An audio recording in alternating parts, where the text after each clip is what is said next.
The Green Revolution did at first increase productivity because every bit of soil was being used for immediate production. But its true costs can now be seen. Taxpayers pay billions in subsidies to giant agribusiness corporations. Small family farms have all but disappeared. Biodiversity is destroyed. Toxic chemicals poison farm workers and pollute the land, water, and our food supply, endangering the health of us all. As of 2010, approximately 1 in every 7 people worldwide did not have enough to eat. The giant corporations who had brought us chemicals for chemical industrial agriculture, and they were talking about 3 instruments to consolidate the food chain. The first was genetic engineering as a way of control.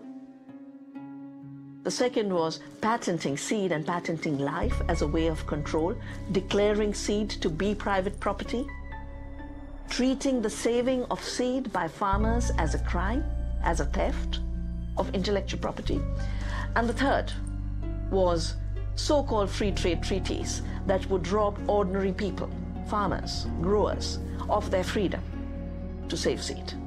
The design of Terminator technology to create sterile seed in order to impose even more dependence of humanity on a handful of corporations is the ultimate step in this. We are, through what we are doing with seed, literally for the first time, creating a new colonization, which I call the colonization of the future.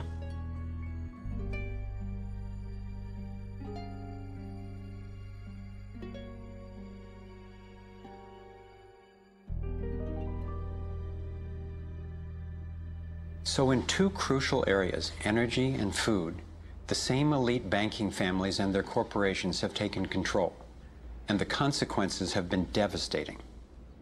For me, it was overwhelming at first to discover such a monopoly of influence, but I knew it was important. Like learning you have a tough but treatable disease. It helps to understand what's causing it and how it operates if the goal is to cure it. So I continued my investigation. If oil and food are controlled by the big banking families, where else does their influence show up? As I followed the money, I began to see this same pattern of control in just about every area of our lives. And I always found the same families in charge, either directly through their banks and corporations or indirectly through their major foundations. Again, it was the Rockefellers who created the National Education Association with help from the Carnegie Foundation and later from the Ford Foundation. What the captains of industry wanted from our schools was an obedient and docile workforce who would be manageable employees and eager consumers. Schools are to establish fixed habits of response to authority. That's why it takes 12 years. You're to respond reflexively when anyone in a position of authority tells you what to do. Like education, health is yet another area dominated by big money and corporations. The American Medical Association, for example, is largely funded by the Rockefellers, who use their funding to influence AMA research and decision-making. The average MD in 4 years of medical school takes 1 course in nutrition, 2.5 hours in many cases, and the materials used, the curriculum materials, are supplied by the National Dairy Council and the National Livestock and Meat Board and other industries, including the Sugar Association, with products to sell that actually undermine our health in the first place. Unfortunately, the way the system of medicine is set up, medical education is primarily funded by pharmaceutical companies. So there's a motive to make and sell as many drugs as possible. It's also a very time-effective way of making money for the physician, for the pharmaceutical company, for the whole medical establishment. But it's really perpetuating the problems it was meant to alleviate. Side effects may include nausea, dry mouth, and constipation. Decreases in white blood cells, which can be serious. Sexual side effects, diarrhea, nausea, and sleepiness. Can lead to coma or death. How far will these forces go to make a profit? Would they actually suppress cures for diseases the way they've suppressed free energy technology? Sadly, my research has shown me the answer is yes. One well-documented example is the case of Dr. Royal Rife. In the 1920s, Dr. Rife invented the most advanced microscopes of his time.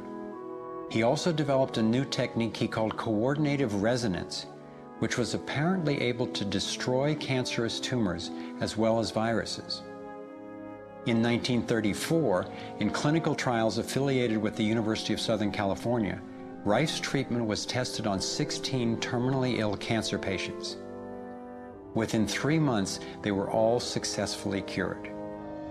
Soon after, a lab testing Rife's technology was burned down and a frivolous lawsuit was filed. Through the efforts of Morris Fishbein, head of the Journal of the American Medical Association, Rife was essentially shut down and ruined, his brilliant and promising work all but forgotten. It was really hard for me to consider that someone might actually be suppressing cures.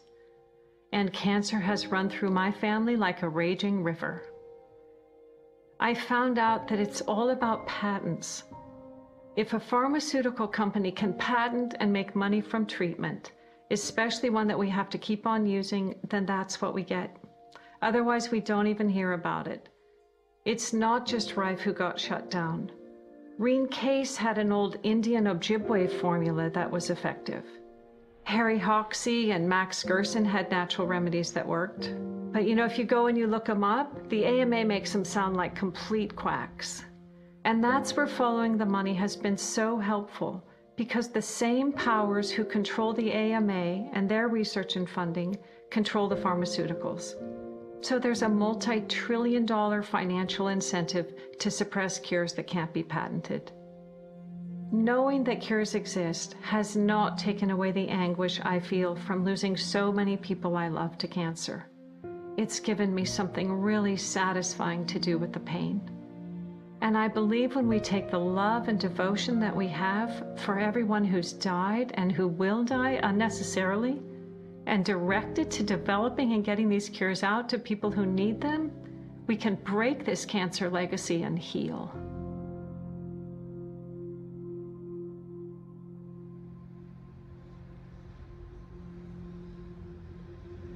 As difficult as it was for me, I have come to an inescapable food supply, education, and healthcare, but over virtually every aspect of our lives. And they do it by controlling the world of finance. Not by creating more value, but by actually controlling the source of money. When I followed the money, I found that it took me up the levels of a pyramid. Here we are at the bottom level going about our daily lives. Above us is government, people who are given a monopoly on force and use it to tax and control us whether or not we agree. But who controls them? At the next level are the corporations. Many would say that it is now corporations and not nation states that rule the world. They call it a corporatocracy. To acquire the world's resources and control the markets, this corporatocracy must have access to cheap money. The big corporations get their loans at special rates from the big banks, which means that those who control the major banks, the moneyed elite, ultimately control the corporations. As I've followed the money, I've learned that almost everything I once believed about money is simply not true. It's interesting how few questions we actually ask about very everyday things, like when we go into a bank and we ask for a loan of, say, $50,000, £50,000, what actually happens? You see, most people live their lives based on a kind of vague image of what happens. What actually happens is you ask for £50,000, they type into your account £50,000. That's all they do. They don't mint any coins, they don't print any money, they don't move any precious metal anywhere. They just put £50,000 into your account on a computer screen. From that moment, you start paying interest on money that has never, does not, and will never exist. It turns out that banks actually have about 9 times as much money loaned out as they have on reserve in their vaults. This is possible because of what's referred to as fractional reserve lending. The way it works is that the Federal Reserve, or the central bank in any country, is legally allowed to determine the amount a bank must have on reserve. In the US, it's currently around 10%. So if you deposit $10,000 into the bank sets aside 10%, or $1,000, and then loans out the rest of your money. The way it works is, say another person comes into the bank and asks for a car loan of $9,000. At this moment, the bank loans out the $9,000 from your original deposit. It isn't there anymore. The borrower then pays the person selling the car, and they go deposit the money into another bank, which is part of the same central banking system. This $9,000 is treated as a new deposit, and the process continues. The money gets redeposited and reloaned until the initial deposit of $10,000 becomes $100,000. The banking system just created $90,000 by loaning out your money. Apparently it began with the goldsmiths in the 17th century, when people were trading in gold. Gold was heavy to carry around, so people stored the actual metal in vaults and traded receipts instead. Those receipts were the first paper money. Since only a few people would withdraw their gold at any given time, the vault owners, basically the new bankers, began creating receipts for more metals than they actually held. They loaned out those receipts and charged interest on money, gold, that they didn't really have.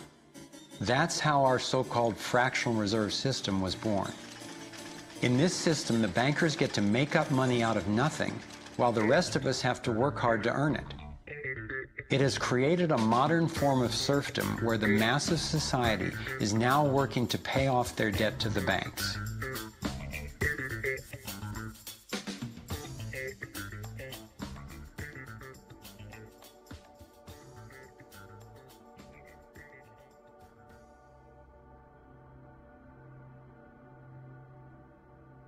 Under this fractional reserve scheme, we inevitably become debt slaves to a ruling class of financial elite, not because they are better or smarter than anyone else, but because they have rigged the system to benefit themselves at the expense of most people on the planet.